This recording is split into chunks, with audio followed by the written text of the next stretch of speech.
All right, I hope you're doing well. Okay, so I want to talk about inverse functions. And remember, sine is on the S, right? And so it makes an S shape, all right, from 0 to 2 pi. And obviously it keeps going forever and ever, right? And then cosine, if you graph it, looks like a cup, right? So this goes mid, high, mid, low, mid. This guy looks like a cup, so it goes high, mid, low, mid, high. And again, that's worth memorizing. I don't like to memorize a lot, but that's worth memorizing. And then this guy obviously continues forever, and so does this guy. Okay, so with inverse functions, remember, to be a function, you have to pass a vertical line test. This is great, okay? But to be a one-to-one function, you have to pass a horizontal line test, and that fails miserably on both of these. And so to have an inverse, you have to pass both tests, because remember, every input has to have a unique output if it's a one-to-one function to have an inverse. And so remember, that's why, like a parabola, y equals x squared, it passes a vertical but not the horizontal. So what we usually do is limit the domain and say, well, we're just going to go from 0 to infinity. And that way it has an inverse, right? And so again, remember, inverses, input and output flip-flops, right? So y equals the square root of x is the inverse function, which again, remember, is symmetrical to the line y equals x. So we're going to do something similar with trig functions to get them to pass a vertical line test and the horizontal. All right.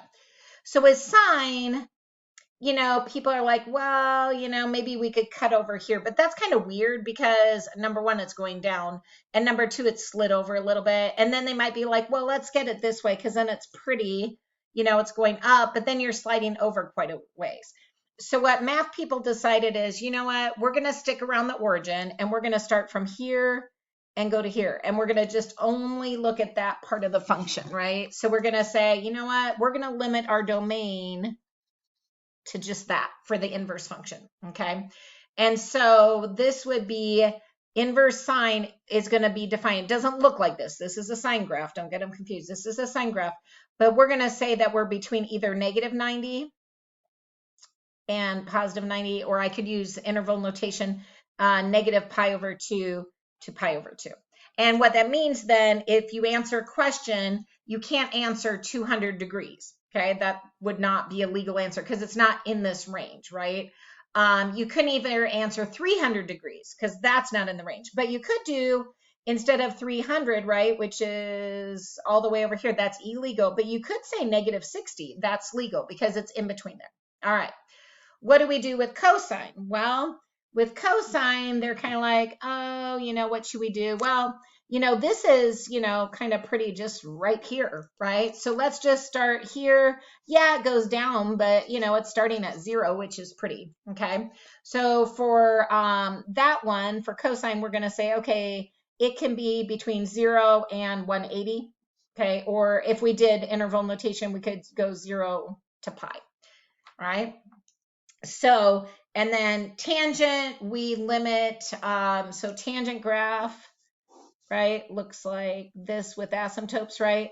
So we kind of do similar to sine, right? Because those kind of behave similarly. Don't look the same, right? This is kind of bends, right? This a little different, and goes off to infinity, but similar domain to what this guy has. Okay, so this is how I remember this, all right? And hopefully this helps you, is with inverse functions, okay?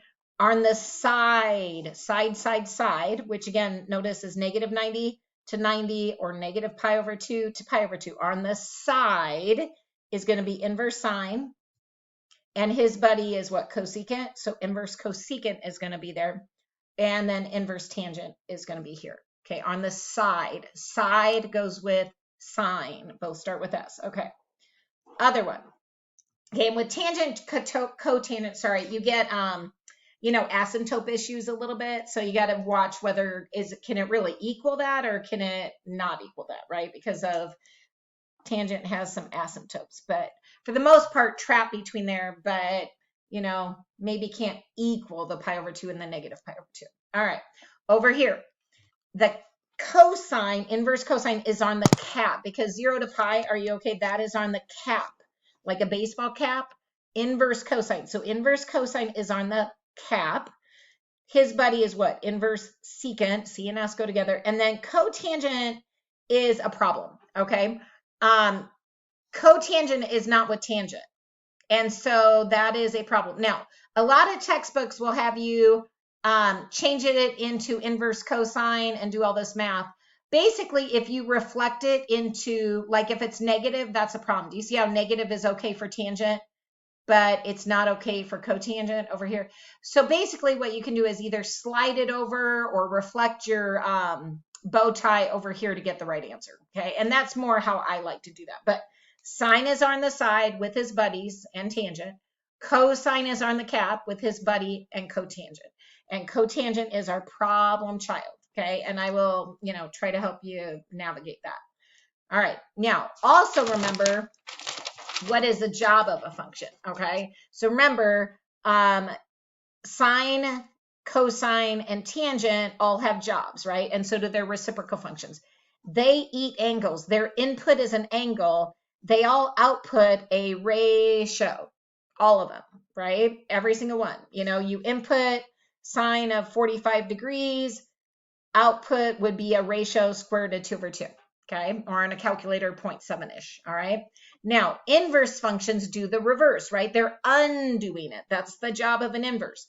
So inverse sine, inverse cosine, and inverse tangent, those are all going to eat ratios. These are eating ratios. Their input is a ratio, and their output is going to be an angle, okay? And same with inverse functions. So inverse cosecant, inverse secant, and inverse cotangent. Now, we have to be a little careful because, again, these are only defined in certain areas, right? Okay, so inverse sine and inverse tangent and inverse cosecant are on the side. And inverse cosine is on the cap with his buddy, inverse secant, and cotangent's here. So notice nothing can ever be in that quadrant. So if you're ever in this quadrant, you might have to reflect it up or reflect it over, or tangent, we would slide across, okay? And I don't know if I have I think I have a unit circle here. So what I mean is there's so much symmetry on this thing that you might fold it this way or fold it up to get it to where you want, or if it's tangent, you might fold across, okay? So that happens a lot. Notice you can never be in this quadrant. Now, down here is legal for the side ones, but it's not legal for the cap ones, okay? So we have to watch that, okay?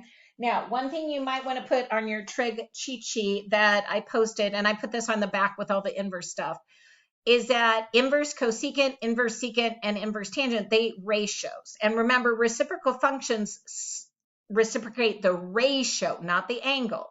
So this guy is the same as sine, but you flip the ratio because the reciprocal function deals with a ratio. This has to do a lot with your calculator, so it would be handy to do these. Now, your calculator will give you the wrong answer in this guy too, okay? So let's do a few calculator problems just so you can see what I mean here. So say I give you the secant, inverse secant of, I don't know, 3.4, okay? Most of us do not have a secant key on our calculator, right? We usually just have sine, cosine, tangent. Some of the TIs have it, but whatever. All right, so this is going to switch. His buddy, S goes with C, that's inverse cosine. But again, it's the ratio that flips. This is eating a ratio. So it's the ratio that flips. So on my calculator to do this, make sure I want to be on radians. So I'm going to go to mode, go to radians. Oh, well, I can do radians or degrees, I guess, on this. All right, so I'm going to do inverse, what are we doing? Inverse cosine of 1 divided by 3.4, enter. All right, that's going to give me 1.27 radians, okay? If I wanted in degrees, I could go to mode and go to degrees, enter, enter, so I can quit. And if I hit enter again, yeah, that's about, 72.9 degrees, okay? So that's kind of how you do it. Now, okay, sorry about that. I edited because I wanted it to make sure it was an icky one, basically. All right, so say I give you cotangent. Now, first of all, warning bells should go off because this guy's not pretty. Now, on a calculator, I'm going to switch to inverse tangent, but they don't have the same area, so to speak. I'm on degrees, so I'm going to go inverse tangent, and what do I get? 1 divided by negative 4.8.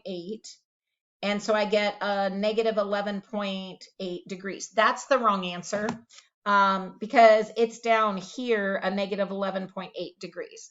And notice inverse cotangent is on the cap, okay? So what do I do? Well, with tangents and cotangents, they always slide across with inverses, inverse, inverse. So I'm going to slide that guy across, and I have to think a little bit because he's going to be up here. So think about what you have. You have 11.8 degrees here, 11.8 degrees here. This guy's a 90 degree. This guy's 90. This is the rest of the 11.8, right? So if you take 90 minus 11.8, that angle 78.2, and this guy is 78.2. So I can label all my angles. All right, so where am I? Because I really want to be here. Well, I would just take the 90 plus the 78.2.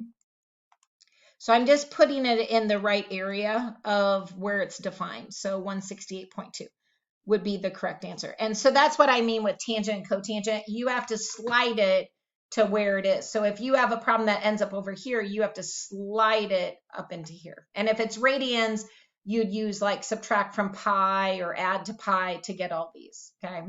All right, let me pause a second. I'm going to write some typical problems with this, and then we will do those. So let me see if my mouse, if I can get it. Okay, now these problems are going to say exact answers, no calculator. Okay, so remember, inverse functions eat a ratio. They want to know the answers. So this is on the cap. It has to be up here. So you're looking for when is the cosine a negative square root of 3 over 2. So that's going to be 5 pi over 6. All right, here, tangent. Okay, where's tangent? Tangent, inverse tangents are on the side. So I'm looking for square root of 3 over 3. And I like to write those on there. So I have tangent is right there. What? Pi over 3. All right, now this is not on the unit circle. Excuse me. So you know it's a bow tie. Okay, so let's look at inverse sine is on the side. So you know you're here. It's positive. So you know you're in quadrant 1. SOHCAHTOA, opposite hypotenuse. So this is a Pythagorean theorem where I subtract a squared plus b squared equals c squared, 25, plus b squared, subtract the 4. B squared is 21, and so the square root of 21 is this guy. Okay, so now this guy, inverse sine, eats the ratio, and it's going to spit out an angle. Now, I don't care what that angle is, so I've done this part. Now my tangent is going to equal or eat that angle or have the input of an angle. It's going to spit out a ratio. Well, here's your bow tie. What's your tangent? SOHCAHTOA, opposite over adjacent. So 2 over square root of 21. And to rationalize that, you do top and bottom, numerator and denominator by the square root of 21. There we go. Okay, so that's a bow tie one. All right. Let's look at the next one. These are angles. That's a negative 140. It's kind of hard to read. Okay, so cosine, where's negative 140? 90.